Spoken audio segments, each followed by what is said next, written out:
প্রাকৃতিক সৌন্দর্যের লীলাভূমি এবং আভিজাত্যপূর্ণ শহর সিলেটকে কেন্দ্র করে ভ্রমণ পিপাসুদের আগ্রহের কমতি নেই। যান্ত্রিক জীবনের ব্যস্ততা থেকে ছুটি নিয়ে প্রায় ভ্রমণ প্রেমীরা ছুটে আসেন দুটি পাতা ও একটি কুড়ির এই সিলেট শহরে। সো ইয়ং এক্সপার্টসের আজকের আয়োজনে থাকছে সিলেট শহরের উল্লেখযোগ্য কিছু আবাসিক হোটেলের কালেকশন নিয়ে। এছাড়াও কিভাবে হোটেল খুঁজবেন এবং ভাড়া কমানোর নিনজা ট্রিক্সগুলো এই ভিডিওর মাধ্যমে আপনাদেরকে জানানোর চেষ্টা করব। ট্যুরে এসে এই হোটেল চয়েস করাটা একটু ট্রিকি।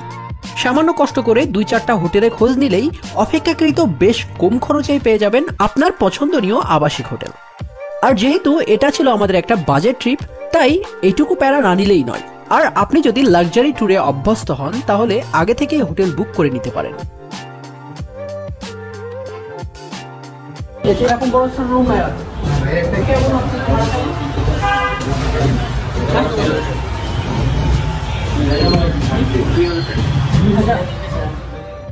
হযরত শাহজালাল রহমতুল্লাহের মাজার গেট রোডের চারপাশেই খুঁজে পাবেন অসংখ্য সব আবাসিক hotel. Hotel Moyrunnesa, hotel Zia, hotel Karnaphuli, hotel Anupam, Empire hotel, Niaz আবাসিক hotel, hotel Payra, hotel Safa Marwa, London mansion and rest house সহ অসংখ্য সব আবাসিক হোটেল। এজন্য এক আবাসিক হোটেলের শহর। শত শত এসব হোটেলের ভিড়ে আপনাকে আপনার জন্য পারফেক্ট হোটেলটি নির্বাচন করতে হবে।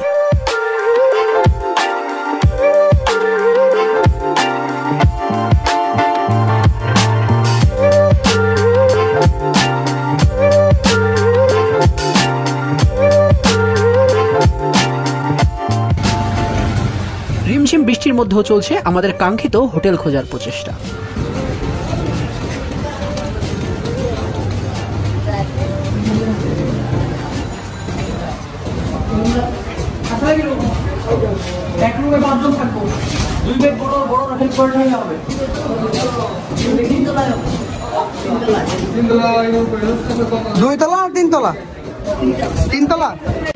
হোটেলের পরিপাটি বেডরুম ও একটি নিট অ্যান্ড ক্লিন বাথরুম, এটাই আমাদের একমাত্র এক্সপেকটেশন।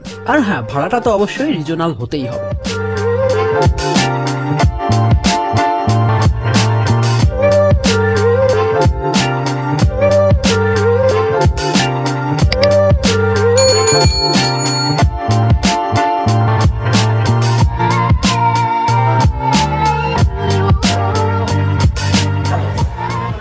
বলো, তুমি বলো লাস্ট তুমি 2000 নিচে কত পারবো তাই বলো।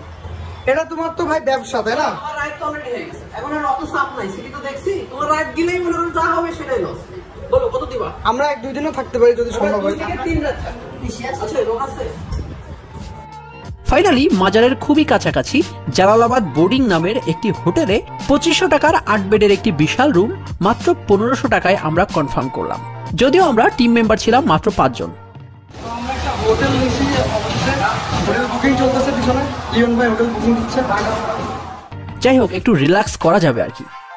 আর যে বিষয়টি আপনারা সবসময় মনে রাখবেন সেটা হলো, বাংলাদেশে যে প্রান্তেই যান আইডি কার্ড সাথে রাখবেন, কারণ হোটেলে এন্ট্রি করার সময় অনেক জায়গায় আইডি কার্ড চাইবে। রেজিস্টারে চেক ইন করে হোটেল কর্তৃপক্ষ আমাদের একটি গ্রুপ ছবি তুললেন। এটা হয়তো তাদের সিকিউরিটির জন্য কাজে লাগবে। এই হযরত শাহজালাল রহমতুল্লাহর দরগা গেটের সামনে অসংখ্য হোটেলের মধ্যে উল্লেখযোগ্য কিছু আবাসিক হোটেলের ইনফরমেশন আপনাদের সাথে শেয়ার করছি। লিস্টের প্রথমে আছে 4 স্টার মানের জনপ্রিয় একটি হোটেল, হোটেল নূরজাহান গ্র্যান্ড, যেটা দরগা গেট থেকে মাত্র 0.2 মাইল দূরত্বে অবস্থিত। অর্থনৈতিকভাবে সচ্ছল এবং রুচিশীল ভ্রমণ প্রেমীদের জন্য আদর্শ হোটেল এই নূরজাহান গ্র্যান্ড। লিস্টের দ্বিতীয় নম্বরে আছে 4 স্টার মানের আরেকটি উল্লেখযোগ্য হোটেল, গ্র্যান্ড মোস্তফা আবাবিল। এই হোটেলের অবস্থান দরগা গেটের খুবই সন্নিকটে। আকর্ষণীয় রুম ডেকোরেশন এবং অত্যাধুনিক মানের কাস্টমার সার্ভিস খুঁজে পাবেন এই হোটেলটিতে। লিস্টের তৃতীয় নম্বরে আছে হোটেল স্টার প্যাসিফিক। দৃষ্টিনন্দন ও আকর্ষণীয় এই হোটেলটির অবস্থান দরগা গেট থেকে মাত্র 0.2 মাইল দূরত্বে।